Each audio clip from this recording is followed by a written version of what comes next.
Japan entered World War II with a tank force that looked good on paper, but struggled in reality. The Imperial Japanese Army fielded dozens of armored vehicles across the Pacific, from light tankettes in China to medium tanks facing American Shermans in the Philippines. Most were designed for infantry support against lightly armed opponents, not for tank versus tank warfare. The problem is Japanese armor was built for a different kind of war. When it met Western tanks in the jungle, the technological gap became brutally clear. This is every Japanese tank used in World War II. Starting with light tanks and tankettes, Type 94 tankette. This tiny vehicle was barely taller than a man. It carried a crew of 2 and mounted a single machine gun in a small turret. It worked well for intimidating Chinese infantry in Manchuria, where armor was rare. Against anything heavier than small arms fire, it was a death trap. Still, Japan built over 800 because they were cheap and could be produced quickly. Type 97 TK tankette. Slightly larger than the Type 94, this version added a 37mm gun. It was designed for cavalry reconnaissance units who needed something faster than walking. The armor was still paper-thin, maybe 12mm at best. One well-placed rifle grenade could punch through. It saw limited service in China and the Pacific, mostly relegated to rear area security by 1942. The crew of 2 had almost no room to move inside. Type 95 Hago light tank. This became Japan's most produced tank of the war, with over 2,300 built. It mounted a 37mm gun and 2 machine guns with a crew of 3. The Hago was reliable, easy to maintain, and performed well in China against opponents with few anti-tank weapons. Moving on to the Pacific theater, American forces discovered its riveted armor shattered under fire, and the 37mm gun couldn't penetrate even light American armor. The problem is, it was designed in the early 1930s for a different enemy. By 1944, it was hopelessly outclassed, but remained in service because Japan had nothing better in sufficient numbers. Type 98 Kini light tank. An attempt to improve on the Hago. The Kini featured better armor layout and a more powerful engine. Only about 100 were produced before resources were diverted to medium tank production. It mounted the same 37mm gun, so the firepower advantage was minimal. The improved suspension made it more comfortable to drive, which mattered little when facing M4 Shermans. It served primarily in Manchuria and saw limited action in the Pacific. Type 2 Kito light tank. Japan's final light tank design arrived too late to matter. It featured a new turret design and slightly thicker armor. Only 34 were built before the war ended. The 37mm gun was still inadequate against Allied armor by 1945.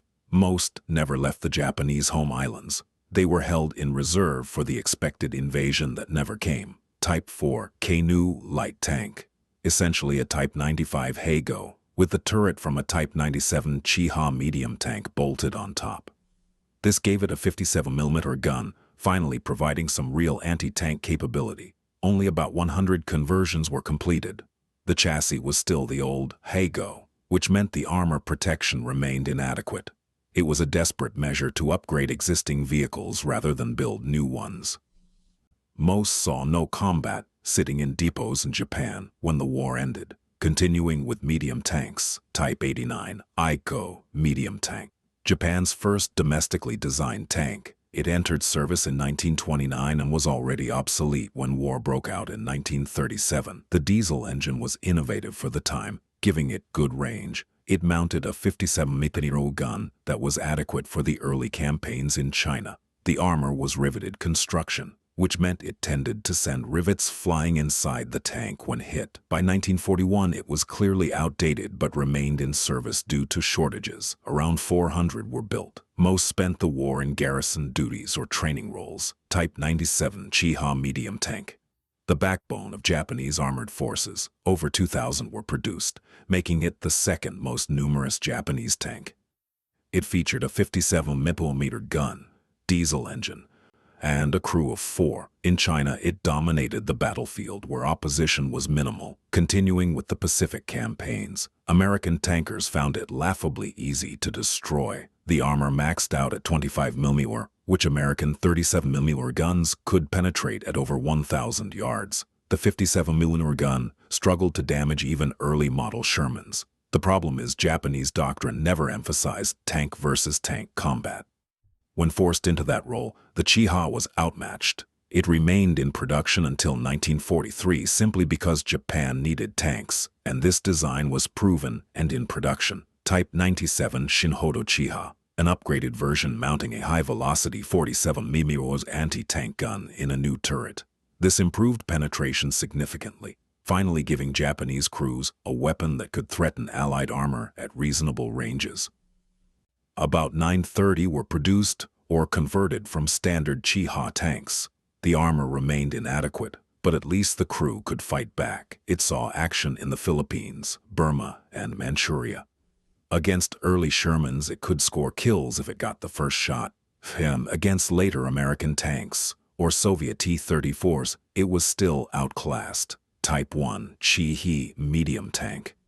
Japan's attempt at a truly modern medium tank. It featured sloped armor, a more powerful engine, and the 47 mm high-velocity gun as standard. Only 170 were built before priorities shifted to other designs. The armor was improved to 50 mm on the front, which was better but still inadequate by 1944 standards. It arrived too late to see significant combat. Most were held in reserve in Japan for homeland defense. Against American armor, it would have struggled, but at least had a fighting chance. Type 3 Chinu medium tank, the best Japanese tank to see any production. It mounted a powerful 75 mm gun derived from a field artillery piece. This finally gave Japanese tankers a weapon comparable to Allied guns. Only 166 were completed before the war ended.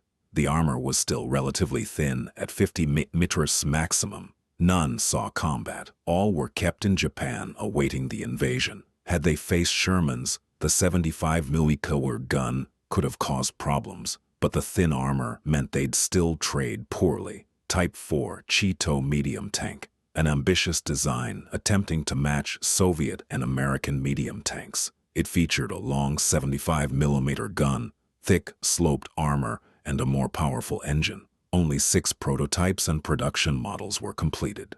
The design was solid, but Japan lacked the industrial capacity to produce it in meaningful numbers. It never saw combat. Most testing focused on working out mechanical issues that were never fully resolved. Type 5 Chiri medium tank, Japan's most advanced tank project. It featured an auto-loader for the 75 mm gun and was intended to mount even heavier weapons in later variants. Only a few prototypes were completed before surrender. The weight had grown to over 37 tons, straining Japan's industrial capacity. It represented what Japanese designers could achieve when given time and resources, but arrived far too late. The problem is Japan spent years perfecting light tanks for colonial warfare when they needed heavy armor for total war. Moving on to heavy tanks. Type 95 heavy tank. Not actually a heavy tank by Western standards, it weighed only 26 tons. It mounted a 70 mm gun in the hull and a 37 mm gun in a turret. Only 4 prototypes were built in the mid-1930s.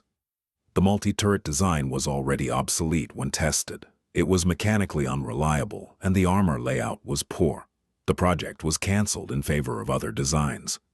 It represented an early attempt at heavy armor that failed to produce a useful vehicle. Type 97 Chi-Nai medium tank prototype, an experimental design testing new suspension and armor schemes. It never progressed beyond the prototype stage. Details remained scarce as most records were destroyed. It represented one of many design studies that consumed resources without producing combat vehicles. Type 91 heavy tank, an even earlier heavy tank experiment from 1931. Weighing 18 tons, it was considered heavy by early 1930s standards. Only 1 prototype was built. It featured multiple turrets and a complex suspension system. Testing revealed numerous flaws, and the project was abandoned. It influenced later Japanese tank development, but never became operational. Type 100's Special Tank Project, a series of experimental designs exploring advanced concepts. Most never left the drawing board. Some focused on improved armor layouts, others on more powerful engines.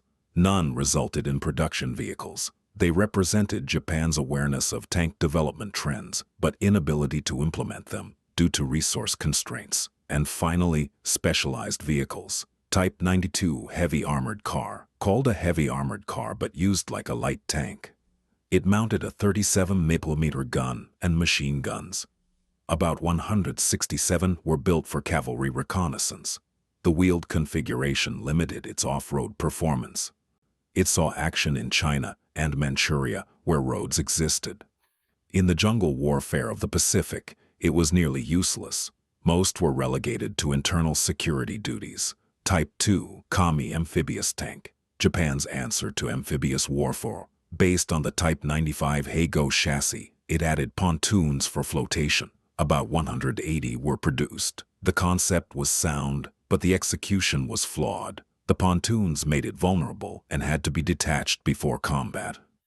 It saw limited use in island-hopping campaigns. Most were destroyed on the beach or never made it ashore. Type 3 Kachi Amphibious Tank, a larger amphibious design based on the Type 1 Chi-He chassis. Only 19 were completed. It featured a fully enclosed, amphibious hull and better seaworthiness than the Kami. The problem is, it was too heavy and complex for the situations where it was needed. Most never saw combat, held in reserve in Japan. Type 5 Tuku Amphibious Tank, the final amphibious tank project. Based on the Type 3 Chi-Nu, it incorporated lessons from earlier designs. Only prototypes were completed before the war ended. It would have been the best Japanese amphibious tank, but arrived far too late to matter. Type 94 Disinfection Vehicle, a specialized vehicle for chemical decontamination built on a tankette chassis. It sprayed decontamination solution rather than mounted weapons. Extremely rare, only a handful were produced. It saw use in China, but chemical warfare remained limited. Most were converted back to standard tankettes. Japanese tank development reveals a fundamental problem. The Imperial Army designed armor for colonial warfare against lightly equipped opponents. When World War II forced them into combat against modern Western armor, the technological gap proved insurmountable. Light tanks built for intimidation couldn't stop Sherman tank shells. Medium tanks designed for infantry support couldn't win tank duels. Heavy tank projects came too late and consumed resources better spent elsewhere. The problem is Japan entered a modern war with outdated equipment and insufficient industry to catch up. Which one is your favorite? Let me know in the comments. Subscribe for the next video.